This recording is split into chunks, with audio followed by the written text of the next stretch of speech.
Hello everyone, welcome to Magnet Brains. This is Saloni Pandey. आज के इस वीडियो में हम characteristics of family and classification of family पढ़ने वाले हैं। प्रीवियस लेक्चर्स में हमने फैमिली को समझा था in a broad perspective and functionalist perspective क्या है फैमिली को लेके, ये चीज़ भी हमने प्रीवियस लेक्चर में पढ़ ली थी। आज के इस वीडियो में हम पढ़ेंगे कि फैमिली के कितने कैरेक्टरिस्टिक्स होते हैं और कितने टाइप्स की फैमिली होती है, यानी कि आप और भी ज्यादा अब फैमिली के बारे में जानने वाले हैं। सो स्टार्ट करते हैं विथ कैरेक्टरिस्टिक्स। तो देखिए, a mating relationship, a family comes into existence when a man and woman establish a mating relationship between them. जैसे कि अपन ने प्रीवियस लेक्चर्स में पढ़ा था कि जो सोसाइटी होती है, सोसाइटी का एक कैरेक्टरिस्टिक होता है प्रोगेनी।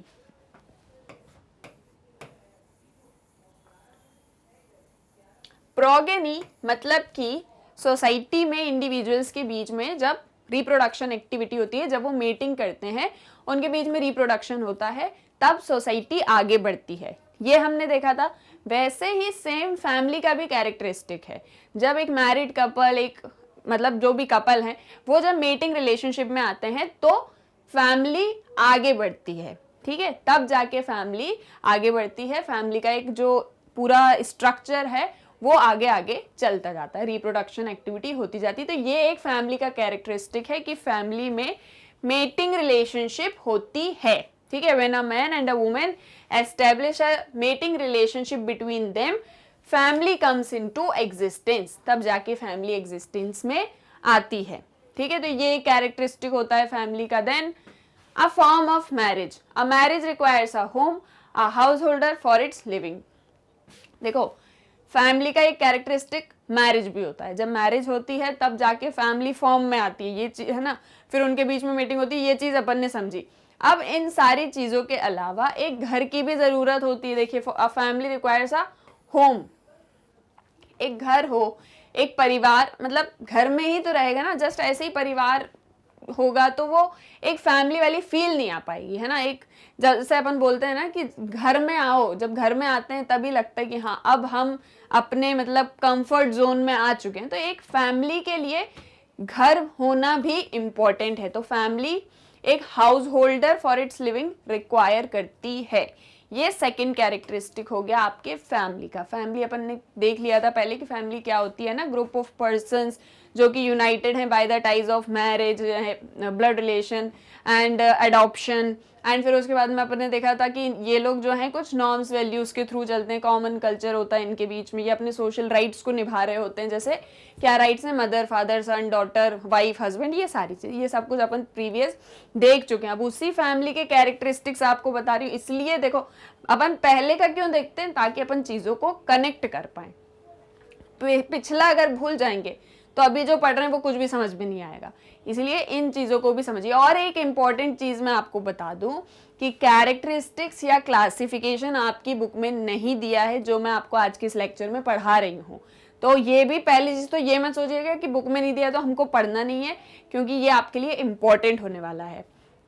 जैसा मैंने आपको कहा था कि आपको सोशियोलॉजी में रेक्टिफिकेशन करने की बिल्कुल भी जरूरत नहीं है। जब आप कॉन्सेप्ट्स क्लियर हो जाएंगे तो आप खुद आंसर्स को लिख पाओगे। तो जब आप कॉन्सेप्ट को और डिटेल में जानोगे तो कभी भी ऐसा भी क्वेश्चन आ जाएगा, आप उसको आंसर कर पाओगे। And the most important thing, आपके कॉम्पिटिटिव एग्जाम्स के लिए भी ये सारी चीजें आपको बहुत यूज में आने वाली हैं। ठीक है, जैसे आपको एमसीक्यूज आते हैं अगर, तो एमसीक्यूज में भी ये चीजें आपको काम आ सकती हैं। तो ठीक है, तो ये चीज को अच्छे से समझ लो, क्योंकि ऐसा मत सोचना कि हाँ हम पढ़ लेंगे, बुक में दिया है। बुक में नहीं दिया है, मैं पढ़ा रही हूँ। ठीक है, तो ये दो कैरेक्टरिस्टिक्स हो गई, ये आपको आई होप समझ में आ गया होगा। नेक्स्ट है a system of nomenclature. Every family is known by a name. ठीक है, हर एक परिवार का एक अपना नाम होता है ना। जैसे जनरली अपने यहाँ पे अपने जो ट्रेडिशन है अपना, तो अपने यहाँ पे क्या होता है कि सरनेम होता है। तो वैसे ही हर एक फैमिली का एक अपना नाम होता है। And has its own system of recording descent, और उनका एक अपना सिस्टम है कि वो किस तरीके से उनके यहाँ वंश परंपरा चलेगी। ठीक है, डिसेंट यानी कि वंश। ठीक है ना, डिसेंट में record through the male line और थ्रू द फीमेल लाइन। देखो, आपने जनरली देखा होगा जब हम अपना नाम लिखते हैं, ऐसा बहुत सारे लोग ऐसा करते हैं कि अपना जब नाम लिखते हैं तो जस्ट सपोज वो अपने फादर का नाम या अपनी मदर का नाम अपने नाम के बाद में या अपने नाम के आगे लगाते हैं। ठीक है, ये चीज अपन को पता है ना, फादर जनरली अपन ने क्या देखा है, फादर का नाम लगाते हैं, तो वो होता है मेल डिसेंट, है ना, यानी कि आपके घर में जो मेल डिसेंट है, जो परंपरा है वो मेल डिसेंट मेल लाइन के वंश से चली हुई आ रही है। एंड जैसे कि हम अगर हमारी मदर का या हमारी दादी का या जो भी नाम लगाते हैं, तो फिर वो हो जाती है आपकी फीमेल लाइन। ठीक है, वो होती है आपकी फीमेल लाइन डिसेंट। तो ये होती है कि वंश परंपरा। तो फैमिली में जो है एक सिस्टम ऑफ नॉमेनक्लेचर भी होता है, और हर एक फैमिली का अपना एक नाम होता है, यूनिक नेम होता है। देन एन इकोनॉमिक प्रोविजन, ये तो हो गई पर्सनल चीजें कि एक फैमिली है, मीटिंग रिलेशनशिप होगी, फॉर्म ऑफ मैरिज होगा, नॉमेनक्लेचर होगा। लेकिन economic provision, every family needs an economic provision to satisfy the economic needs. अब हर एक फैमिली की इकोनॉमिक नीड्स है, ठीक है, फैमिली एग्जिस्ट करती है तो फिर फैमिली को रहने के लिए घर चाहिए, घर चाहिए, खाने के लिए खाना चाहिए, फिर उसको पहनने के लिए कपड़े चाहिए, फिर उसको जो है कुछ काम भी करना है, एक स्टेटस भी है, रोल भी, तो यानी ढेर सारी चीजें, और ये ढेर सारी चीजें फैमिली से रिलेटेड होती हैं। ठीक है, अगर फैमिली में जो भी पर्सन्स रहते हैं, जब वो बाहर जाके काम करेंगे, ठीक है, तभी उनके घर में पैसा आएगा, तो फिर वो अपने आगे की लाइफ को इजीली लीड कर पाएंगे। तो यानी कि फैमिली में इकोनॉमिक प्रोविजन भी होता है। ठीक है, ये कैरेक्टरिस्टिक्स आपको समझ में आए फैमिली के, कि फैमिली क्या होती है ना। कभी आपसे कोई बोले कि भाई फैमिली को डिफाइन करो, तो आप उसको डिफाइन कर सकते हो। कोई आपसे बोले कि फैमिली की विशेषताएं बताओ या कैरेक्टरिस्टिक्स बताओ, तो आप उसको ये सारी चीजें एक्सप्लेन कर सकते हो कि ये देखो भैया, मेरे को पता है ये होती है फैमिली। ठीक है, अब जब मतलब अब आपसे कोई पूछेगा कि फैमिली को डिस्क्राइब करो, तो आप उसको डिस्क्राइब कर सकते हो, है ना। अभी पहले जैसे इसके पहले, ये सब जानने के पहले आपसे कोई पूछता फैमिली क्या है, तो आप बोलते फैमिली क्या, हमारा परिवार, जिनके साथ में हम लोग रहते हैं, हमारी उनके साथ में बहुत अच्छी रिलेशनशिप है, मैं तो अपनी फैमिली के लिए जान भी दे सकता हूँ। पर क्यों ऐसी टेंडेंसी, क्यों ऐसी सारे सोच विचार, क्यों? तो ये आपको कब समझ में आएगा, जब आप फैमिली को स्टडी करेंगे। ठीक है, नेक्स्ट देखते हैं, नेक्स्ट क्या है।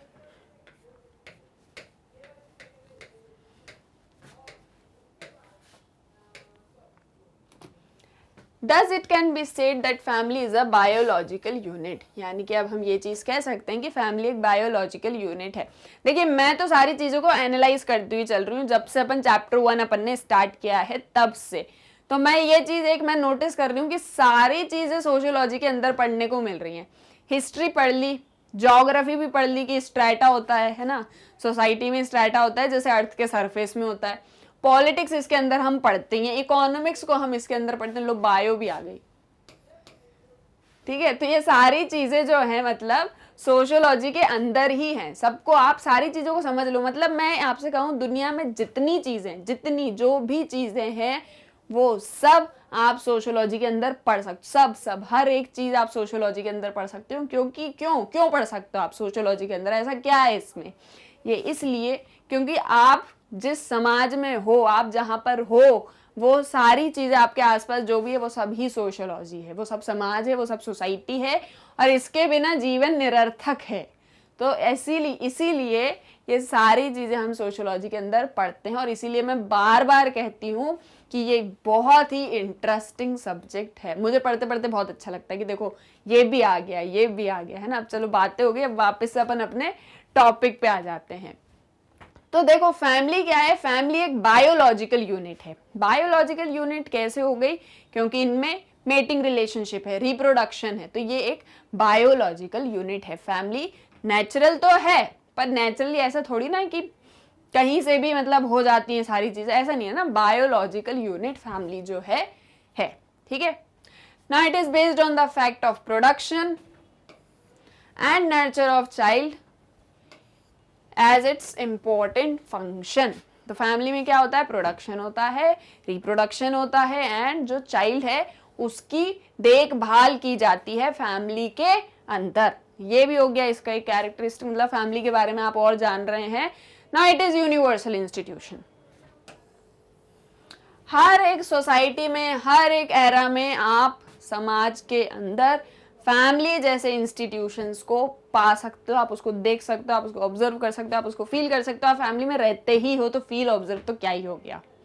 ठीक है, तो यहां तक क्लियर है आपको कि फैमिली के कितने कैरेक्टरिस्टिक्स होते हैं। ठीक है, अब अपन पढ़ेंगे कितने टाइप्स की फैमिली होती है। फैमिली क्या होती है हमने पढ़ लिया, फैमिली की विशेषताएं क्या होती है ये हमने पढ़ लिया। अब कितने टाइप्स की फैमिली होती है ये भी अपन पढ़ लेते हैं। आई होप यहां तक आपको क्लियर हैं चीजें। Now, classification of family, and sociologists have classified family on the following basis.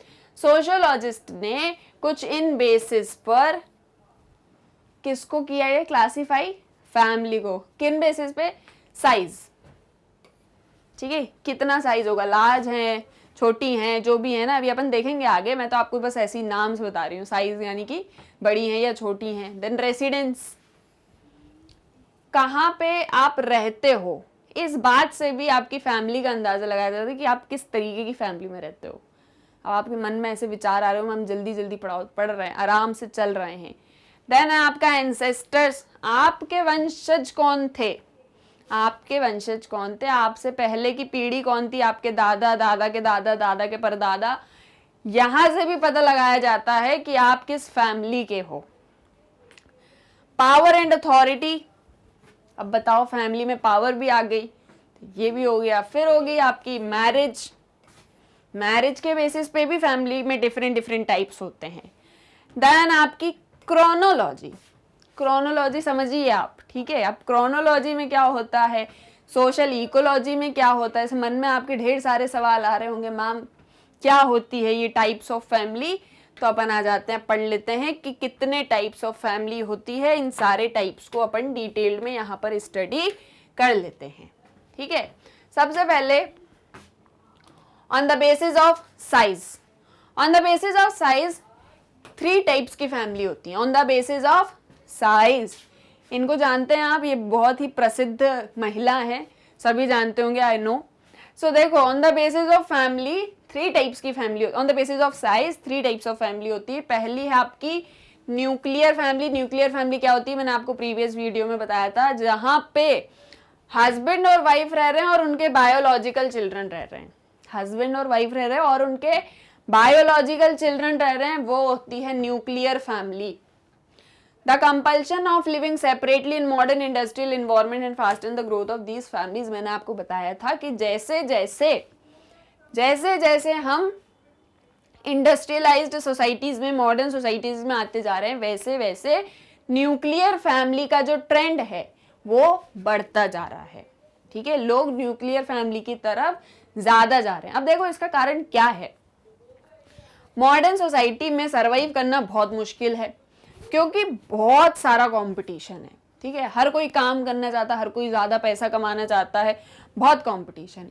उस कंपटीशन के बीच में life style full on change हो चुकी है, मतलब इंक्रीज हो चुकी है। अब हमारे स्टैंडर्ड ऑफ लिविंग बढ़ चुका है, हमारी लाइफ स्टाइल बढ़ चुकी है, हमारे खाने पीने में चेंजेस आ चुके हैं कि हम कैसा खाना खाएंगे, है ना।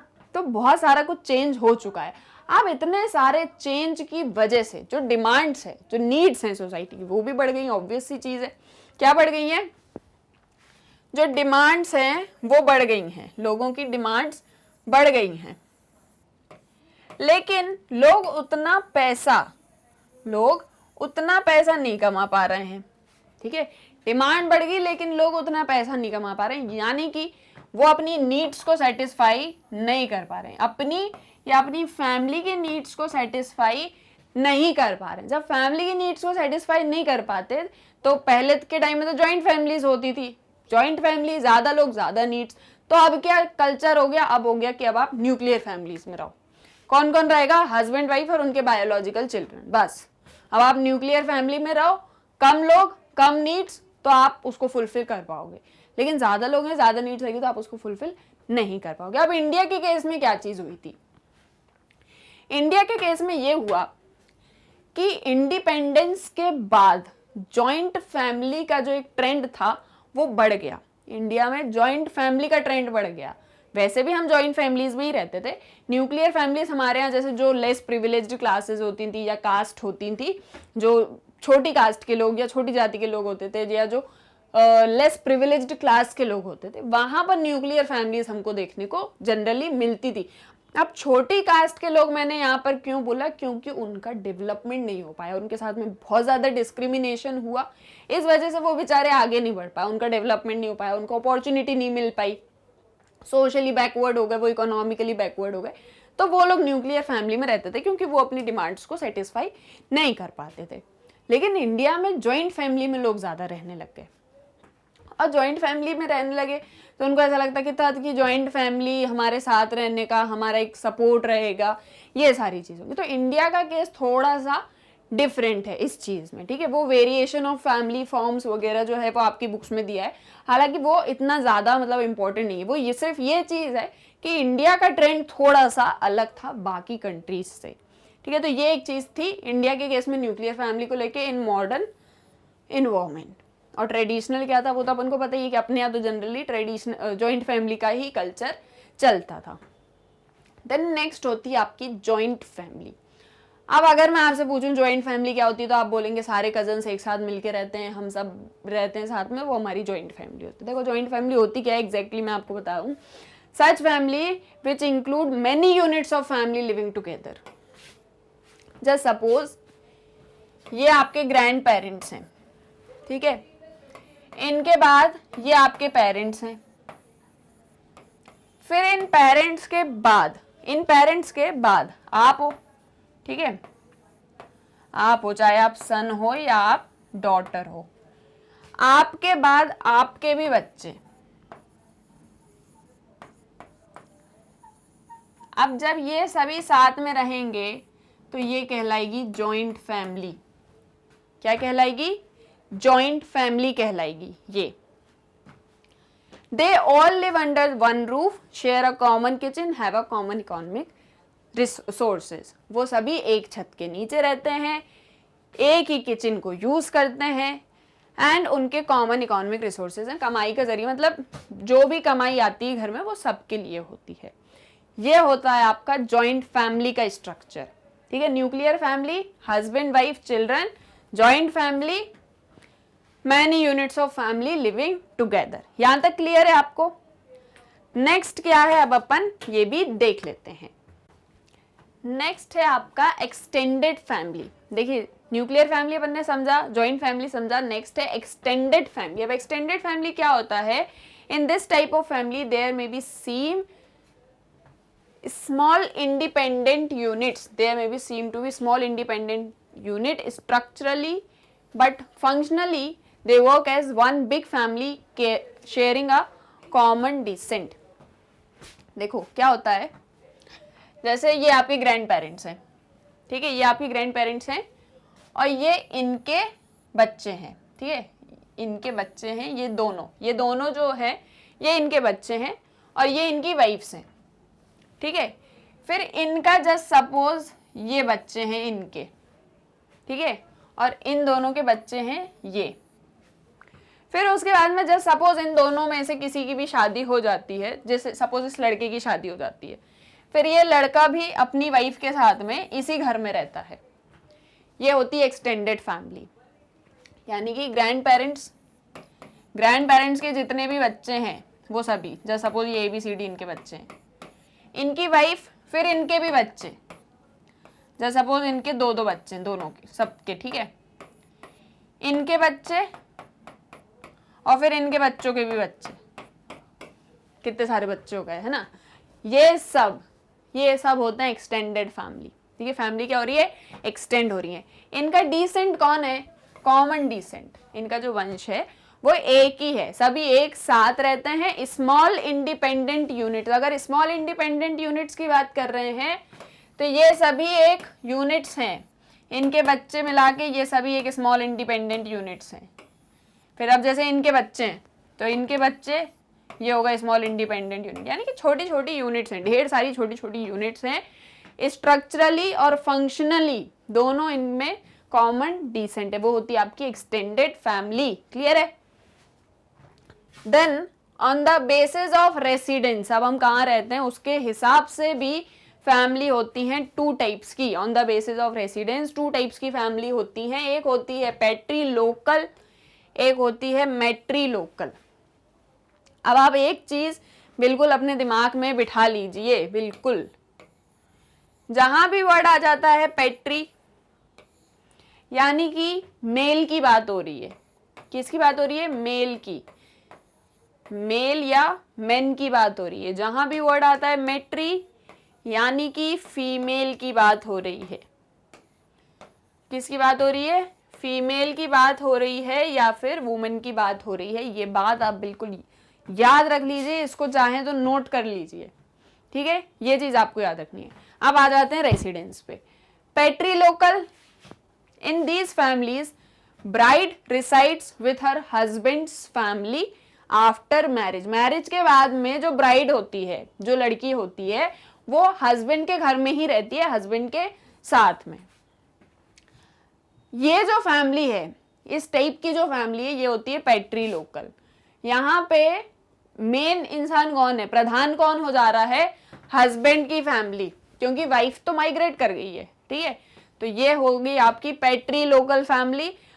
Majority of families in the world belong to this type. Majority of family मतलब मेजोरिटी क्या, आई थिंक 80% पूरे वर्ल्ड में यही सिस्टम चलता है, जहां पर हस्बैंड के घर पे वाइफ जाती है रहने के लिए, वो होती है पैट्रीलोकल फैमिली। मैट्रीलोकल इसके अपोजिट, इसके अपोजिट क्या होगा? हस्बैंड जाएगा वाइफ के घर पे रहने के लिए, ये हो जाता है मैट्रीलोकल फैमिली। अब आप सोचोगे मैम हमने तो ऐसा कभी सुना ही नहीं, ऐसा कब होता है? लेकिन ऐसा होता है, ठीक है, मैं कह रही हूं तो सच ही कह रही हूं, ऐसा होता है। ये सिस्टम कहां पे प्रिविलेंट है? ये सिस्टम है Khasi, Garo and Jaintia tribes of Meghalaya. Meghalaya की खासी, गारो और जैंतिया जनजाति जो हैं, इनमें ये सिस्टम चलता है कि ये जो इनके यहाँ पे जो फीमेल्स होती हैं, वो शादी के बाद में अपने ही घर में रहती हैं, इर्रेस्पेक्टिव कि मैन जो हैं वो फीमेल के घर में आके रहते हैं, वाइफ के घर में आके वाइफ की फैमिली के साथ में रहते हैं। क्लियर है? Patrilocal, matrilocal. Okay, now what's next? Next is ancestors. आपके पूर्वजों के बेसिस पर भी टू टाइप्स की फैमिली होती है, ठीक है, आपके पूर्वजों के बेसिस पर भी टू टाइप्स की फैमिली होती है। नाउ अगेन पैट्रीलिनियन एंड मैट्रीलिनियल, समझ में तो आ ही गया होगा। पैट्रीलिनियल यानी कि मेन की बात, मैट्रीलिनियल यानी कि वुमेन की बात। In such family the ancestors are men. Most of the families in the world belong to the patrilineal system. Lineage and succession are determined on the basis of father. समझ रहे हैं अभी? पहले सर पढ़ लें। In these family the ancestors are women. The lineage and succession are determined on the basis of mother. देखो क्या होता है, head of the family, head of the family अगर मेल है तो पूरा वंश जो है वो मेल के अकॉर्डिंग ही चलेगा। यानी कि फादर है, फादर के बाद उसका बेटा आएगा, उसके बेटे के बाद इसका भी बेटा आएगा, फिर इसके बेटे के बाद इसका भी बेटा आएगा। दिस इज कॉल्ड पेट्रीलिनियल, ठीक है, पेट्रीआर्की की लाइन में चल रहे हैं। मैट्रीलिनियल अगर head of the family women है या मदर है, इनके बाद में डॉटर आएगी, डॉटर के बाद में डॉटर, फिर इनकी डॉटर, डॉटर डॉटर डॉटर, ठीक है। ये हो गई आपकी मैट्रीलिनियल फैमिली, यानी कि आपके एंसेस्टर्स कौन थे, आपके जो पूर्वज थे, वो किस तरीके का सिस्टम आपकी फैमिली में चला के गए हैं, वैसी ही फैमिली आगे बढ़ेगी, ठीक है। हालांकि सोसाइटीज में चेंज होते रहते हैं, ठीक है, तो वो एक अलग बात है। Now on the basis of power and authority, अब यहाँ पे जरा शक्ति प्रदर्शन की बात हो रही है, पावर एंड अथॉरिटी, तो इसके हिसाब से भी टू टाइप्स की फैमिलीज होती हैं। अब वो कौन सी होती हैं? तो एक होती है पेट्रियार्कल, एक होती है मेट्रियार्कल। अब पावर एंड अथॉरिटी के बेसिस पे पेट्रियार्कल यानी कि father is the head of the family, ठीक है, फैमिली में फादर हेड हैं, वो है पेट्रियार्की। जहां पे मदर हेड हैं वो है आपकी मैट्रियार्कल फैमिली। और जो पेट्रीलिनियल वाला था, देखो डिफरेंस इतना है कि पावर किसके हाथ में, एंसेस्टर्स वाली बात में भी ये थी कि आपके पूर्वज किस तरीके की फैमिली चलाते आ रहे हैं, है ना। जैसे जो अपन ने नाम वाली भी बात करी थी कि आप अपने नाम के पीछे किसका, आप किसका नाम लगाते हो, तो आप अपने अगर मेल डिसेंट का लगाते हो तो आपकी पेट्रीलिनियल फैमिली है, अगर आप फीमेल डिसेंट का लगाते हो आपकी मैट्रीलिनियल फैमिली है। फाइन। ना on the basis of marriage, अब मैरिज के बेसिस पे भी फैमिलीज होती हैं। मैरिज के बेसिस पे भी 2 टाइप्स ऑफ फैमिलीज होती हैं। एक होती है मोनोगेमस, एक होती है पॉलीगेमस। मोनो यानी 1, पॉली यानी बहुत सारी, ठीक है। मोनो सिर्फ वर्ड अभी इधर भूल जाओ, मोनो यानी सिर्फ किसी एक चीज की बात कर रहे हैं, बाई यानी 2 चीज की बात करते हैं, पॉली यानी 2 से ज्यादा की बात करते हैं, ठीक है। मोनोगेमस यानी कि 1 man is married to 1 women, ठीक है। एक मैन की शादी एक ही वुमेन से होगी, ठीक है। ये हो गई क्या, मोनोगेमस, यहाँ पे एक इंडिविजुअल की एक ही स्पाउस होगी। पॉलीगेमस में every individual in this, for every individual more than 1 spouse is allowed।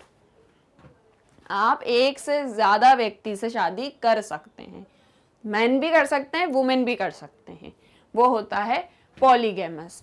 कैसे, देखो पॉलीगेमस के भी 2 टाइप्स होते हैं, एक होता है पॉलीगाइनस, एक पॉलीएंड्रस। पॉलीगाइनस यानी कि जहां पर मेन की एक से ज्यादा वुमेन हो सकती हैं, वो होता है पॉलीगाइनस। ये अपन जनरली मुस्लिम कम्युनिटी में ये चीज देखते हैं, डोंट टेक ऑफेंसिव, लेकिन जनरली हम देखते हैं ना, अपन एग्जांपल्स देख रहे हैं, तो ये चीज अपन कहाँ देखते हैं, मुस्लिम्स में देखते हैं कि वहां पर उनकी मैन की जो होती है वो एक से ज्यादा वाइफ्स होती है। ये क्या होता है, ये होता है पॉलीगाइनस। पॉलीएंड्रस यानी कि वुमेन की, एक वुमेन के एक से ज्यादा हस्बैंड होते हैं, वो होता है पॉलीएंड्रस। ये कहाँ पे देखने को मिलता है, ये मिलता है आपको किन्नौर एरिया, शेरपाज एक्सेट्रा, इन जगहों पर ये वाला जो है ट्रेंड चलता है। तो on the basis of marriage कुछ इतने टाइप्स के फैमिली होती है, ठीक है।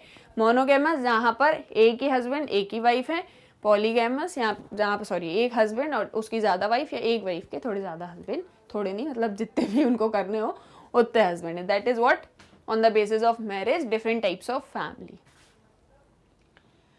नाउ क्रोनोलॉजी के हिसाब से भी देखिए फैमिलीज होती हैं, तो there are 3 types of families, ancient, medieval, modern. Time period आपको पता ही होगा, एंशिएंट बिल्कुल पुराने ज़माने में, मेडिवल आ गए अपन जस्ट अगर इन केस इंडिया की बात करें तो एंशिएंट आपके बहुत पुराना टाइम है ना, जब जो है महाभारत, रामायण और इन सारी चीज़ों की बात की जाती थी। मेडिवल यानी कि जब आपके यहाँ पे इन्वेडर्स आ गए, फिर ब्रिटिशर्स आ गए, फिर उसी के बीच में आपके यहाँ पे मॉडर्न टाइम भी शुरू हो गया। इन टाइम पीरियड में जो फैमिलीज रही उनको एंशिएंट फैमिली, मेडिवल फैमिली या मॉडर्न फैमिली कहा जाता है, ठीक है।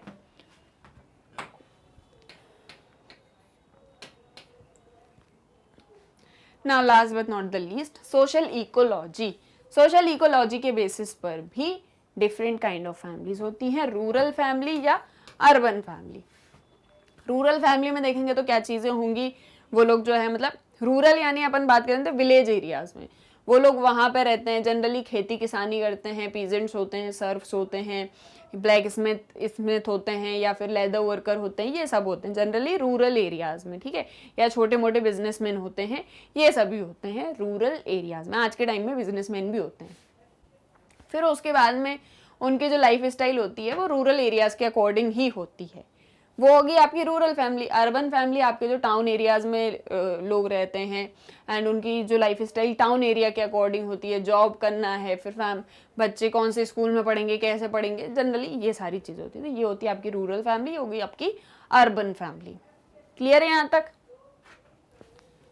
तो कुछ इस तरीके से डिफरेंट टाइप्स की फैमिली होती हैं, बहुत सारी टाइप्स की फैमिली होती हैं, ठीक है। अब हम उनको कितने बेसिस पे डिस्टिंग्विश करते हैं ये हमने आज समझ लिया, और फैमिली क्या होती है, फैमिली के कितने कैरेक्टरिस्टिक्स होते हैं ये हमने समझ लिया। आपकी फैमिली का अब बुक के अकॉर्डिंग एक पार्ट और बचा है, उसको कंप्लीट करके फिर हम मैरिज वाले पार्ट पर आएंगे। आई होप आपको आज का लेक्चर क्लियर हुआ होगा। अब हम देख लेते हैं आप मैग्नेट ब्रेन्स की वेबसाइट को कैसे एक्सेस कर सकते हैं। तो आपको टाइप करना है magnetbrains.com। जैसे ही आप एंटर करेंगे आपके सामने magnet brains education platform open हो जाएगा। आप इसको स्क्रॉल करिएगा, आपके सामने किंडरगार्टन टू क्लास 12 तक के सारे वीडियोस अवेलेबल हैं, ठीक है। अब आपको जिस भी क्लास का जो भी लेक्चर पढ़ना है, आपको जस्ट उस क्लास पे क्लिक करना है। जैसे सपोज आपको क्लास 11 पढ़ना है, क्लास 11 पे क्लिक करिए और ये आपके सामने सारे वीडियोस ओपन हो जाएंगे। अब आपको इसमें जो भी सब्जेक्ट पढ़ना है आप इसको स्क्रॉल करके देख सकते हैं, ढेर सारे सब्जेक्ट्स आपको इसके अंदर मिलेंगे। जैसे सपोज आपको सोशियोलॉजी पढ़ना है, आप सोशियोलॉजी देखिए, इस पे वॉच नाउ पे क्लिक कर दीजिए और ये आपके सामने सारे चैप्टर वाइज वीडियोस यहाँ पर अवेलेबल हो जाएंगे। ठीक है, इसमें आपको देखिए आपको ओवरव्यू सिलेबस का, सोशियोलॉजी एंड सोसाइटी एंड सारे चैप्टर वाइज सारे वीडियोस हैं। और ऐसा नहीं है कि क्लब्ड करके किए हुए हैं, आप इस पर क्लिक करेंगे तो ये देखिए आपको वीडियो के सब पार्ट्स भी यहाँ पर अवेलेबल हो जाएंगे। अब आपको जो भी वीडियो देखना है आप उस पर वॉच नाउ कर दीजिए और ये आपके सामने वीडियो ओपन हो जाएगी। इसके बाद आपको कोई नेक्स्ट वीडियो देखना है, आप यहाँ से नेक्स्ट वीडियो करिए, आपको कैंसिल करना है आप यहाँ से कैंसिल कर दीजिए। तो इस तरीके से आप मैग्नेट ब्रेन्स की वेबसाइट को एक्सेस कर सकते हैं। मैग्नेट ब्रेन्स आपको किंडरगार्टन टू क्लास 12 तक के सारे सब्जेक्ट्स की वीडियोस प्रोवाइड कराता है, बिल्कुल free of cost. I hope आपको सारी चीज़ें समझ में आ गई होंगी। तो वीडियो को लाइक करें, शेयर करें और चैनल को सब्सक्राइब करना ना भूलें। Thank you.